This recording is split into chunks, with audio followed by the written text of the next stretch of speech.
Zdravím lidi, mé jméno je Včelda a já vás vítám u sledování dnešního videa.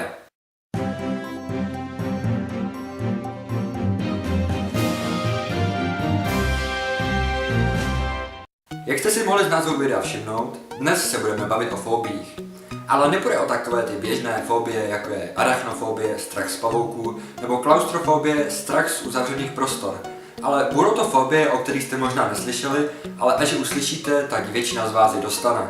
Tahle fobie bude spíš pro starší diváky, protože je spíš pro lidi, co chodí do práce. Jedná se o ergofobii. A to je fobie z toho jít do práce. Takže když ráno vstanete a nechce se vám jít do práce, patrně trpíte ergofobii.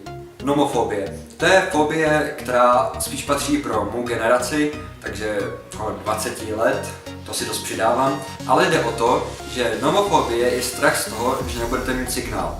Například, že jdete někam s rodičema na chatu nebo na dovolenou a když se blížíte k místu, kde máte být a začnou vám klesat čárky u signálu, začnete se potit, začnete se cítit jako na vodě, tak trpíte touhle fobii. Heliofobie. Heliofobii trpěl například hrabě Drákula. Je to strach ze slunce. Tou v dnešní době trpí většina mladých lidí. A proto spíše mají raději svět obrazovky anebo televize. A nechodí moc ven.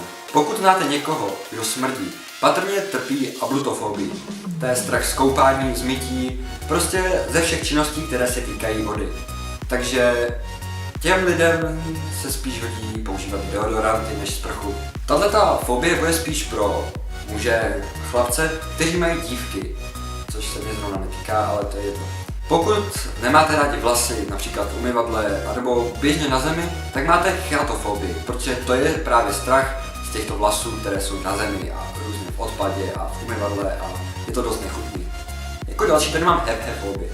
A to je fobie, kterou trpí poslední dobou čím dál tím víc lidí. Jde o to, že tyto lidé se bojí, že na ně šáhnete. Bojí se, že nemáte umyté ruce nebo že máte nějakou nemoc a proto se od všech drží dál, aby se jich nikdo nedotýkal. Což mi přijde docela bizarní v dnešním světě. Určitě znáte své babičky a dědečky, o tom nepochybuju, ale mnoho těchto starších lidí si schovává staré věci, skříně, prostě nábytek celkově, obrazy a všechny takovýhle harampáry. Tito lidé trpí neofobii. Bojí se nových věcí. Co je staré, to je dobré. Hilofobie je strach z klacků a ze dřeva. Takže pokud bydlíte na vesnici a neradi například pomáháte rodičům s děláním dřeva, tak trpíte zřejmě touhle fobii a já se vám vůbec nedivím, protože trávit 2 dny prázdnin děláním dřeva, to se vážně nikomu nechce. Tohle bude pro tohleto středeční video všechno. Já doufám, že se vám tohle video líbilo. Pokud ano, dejte palec nahoru. Pokud ještě neodebíráte náš kanál, tak teď nevím na jaké straně, ale tady někde prostě pode mnou je červené tlačítko odebírat, budu moc rád, když na ně kliknete. Napište mi nějaký komentář a já se budu těšit na další videa. Ahoj!